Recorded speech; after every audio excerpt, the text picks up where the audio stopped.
పెరిగిన petrol diesel ధరలకు వ్యతిరేకంగా వైసీపీ రాష్ట్ర వ్యాప్త నిరసనలకు దిగనుంది. ఇతర పార్టీలు ప్రజా సంఘాలను కలుపుకుని అన్ని నియోజకవర్గాల్లో కేంద్రాల్లో నిరసనలు చేయనుంది.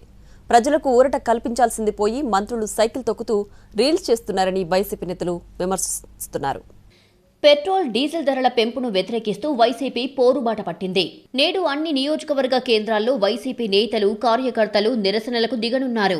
పార్టీ రీజనల్ కోఆర్డినేటర్లు, జిల్లా అధ్యక్షులు, ఎమ్మెల్యేలు, సమన్వయకర్తలతో టెలికాన్ఫరెన్స్ నిర్వహించిన సజ్జల రామకృష్ణారెడ్డి రాష్ట్రంలో ఎన్నడూ లేనంతగా పెట్రోల్, డీజిల్ ధరలను ప్రభుత్వం పెంచిందని విమర్శించారు. అధికారంలోకి వస్తే ధరలు తగ్గిస్తామని చెప్పి ఇప్పుడు ఆ హామీనే కూటమి నేతలు పూర్తిగా విస్మరించారని ఆరోపించారు. దేశంలోని ఇతర పార్టీలతో పోలిస్తే ఏపీలో పెట్రోల్, డీజిల్ రేట్లు ఎక్కువగా ఉన్నాయని, దీంతో రైతులు, చిరు వ్యాపారులు, మధ్యతరగతి ప్రజలపై తీవ్ర ప్రభావం పడుతోందన్నారు. పెరిగిన పెట్రోల్, డీజిల్ రేట్లు తగ్గించాలని డిమాండ్తో ప్రతి జిల్లా కేంద్రంలో ఆందోళన నిర్వహిస్తామన్నారు మాజీ మంత్రి చెల్లుబోయిన వేణుగోపాల్.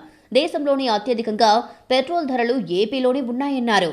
పెట్రోల్ భారం పడకుండా దానిని తగ్గించి ప్రజలకి ఊరట కలిగించే కార్యక్రమాల్ని చేయాల్సింది పోయే మంత్రులు సైకిల్ తొక్కుతూ రీల్స్ చేసుకుంటున్నారని విమర్శించారు. నిరసన ర్యాలీలో పాల్గొండి ఈ ప్రభుత్వానికి కళ్ళు తెరిపిద్దాం. మంత్రులు నటిస్తున్నారు. సైకిల్ మీద సెక్రటేరియట్కు ఒక మంత్రి గారు వెళ్ళిపోతే పెట్రోల్ ధర తగ్గిపోద్దా? ఇవాళ రాజమండ్రి ఇన్ఛార్జి మంత్రి గారు ఆయన సైకిల్ తొక్కుంటూ వెనకని ఒక రీల్ చేసుకుంటుంటే ప్రజల్ని ఏమనుకుంటున్నారు? మీరు చేయాల్సిన పనేమిటి?